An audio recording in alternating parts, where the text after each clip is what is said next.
Past life karma, we're looking to heal that, and some people may know some of what their past life karma is that they're trying to heal. Other people don't. Not important today, especially. You're looking to heal the physical and emotional lessons brought forward.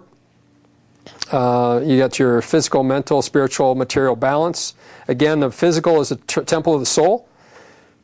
Obviously, having a more healthy physical body helps your polarity, obviously, because that's one of the aspects of balance, but also it helps you feel better, and it helps you think more clearly, and your emotional state's generally better when you have a healthy physical body. So, just the physical body is a temple of the soul. There is also a cycle to the healing process, and what you'll find is that people spiral in either direction, and you've probably seen that. They start on a process of control, and it just spirals into more and more control, and they start on a process of positive polarity or healing, and it just spirals and spirals, because as you grow and as your balance changes, you will then manifest the similar exponential changes. So the further you move this way, the faster it can happen, so it's exponential.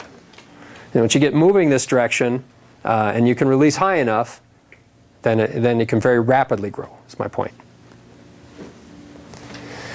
Okay, attempts to heal only one of the aspects of balance. Obviously, attempts to only heal the mind, body, or spirit, or just your material side is unfortunately what most people focus on. I need more money, and they don't take time to learn the spiritual side of it or to deal with their emotional state because their focus is on money.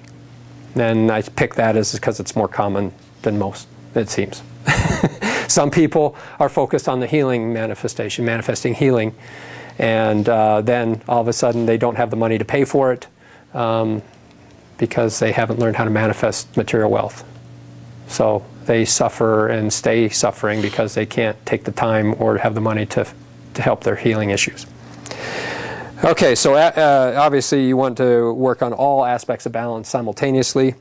It doesn't always happen that you're going to be working on your physical health at the same time you're working on your spiritual health, but it is a process by which you enhance your spiritual balance, and then all of a sudden there are things that you can do for your physical balance which come as part of that manifestation. So these are just a few of the things that we're trying to heal. Okay, we're trying to heal our fear of death. Okay, the fear of death is the only true fear. Every other fear is based on that. In other words, the fear of poverty. Why do we fear not having money? We fear that we're not going to have a place to live, we're not going to have food to eat, and we're going to die. Okay, that's what material wealth is all about. That's the fear of not having money. Okay, the fear of abandonment.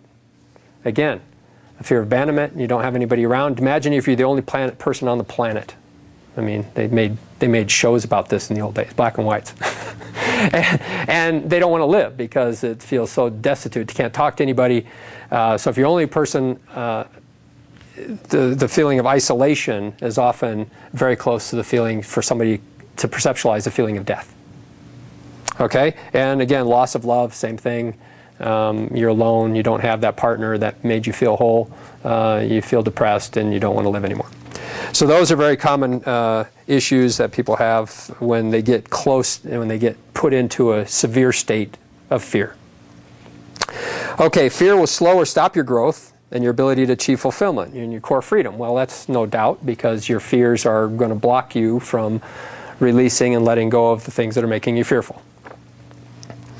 Okay, loss of love for self is a sense of being alone. Again, loneliness is a state of mind and emotion and not a state of being. How does self-love relate to self-abuse? Okay. Everybody knows that if you love yourself, you shouldn't expose yourself to harmful things. So why do we? The answer is most people don't truly love themselves. They haven't learned how. They weren't taught. They didn't know there was a reason to love yourself. And most people don't even know the concept. They know the concept of love, but they never really think about loving themselves. So you have actions. People take greater risks. You might go skiing, which out the window here you can see the skiers. You might ski down off a cliff that's 200 feet high, or you might ski just the bunny run. Well, you know, your actions determine what kind of consequences you have towards self-love. And then you've got also, you know, like exposures can be anything from toxic chemicals to negative people. Again, if you're exposing yourself to things that aren't bringing you in this direction, then you got to question, do you really love yourself? Okay, so that's what we're trying to heal. Inability of defining purpose in life, we're trying to heal that. Everybody would like to know their defining purpose in life, I would assume. I know I did, and I do. It's very empowering and very just a great sense. All right, physical ailments which are direct result of your emotional, spiritual trauma. We already talked about that. We'd all like to have greater physical healing. And healing is achieved by a state of wisdom that results in a greater understanding of every experience. Again, understanding results in healing. All right, that concludes the first workshop.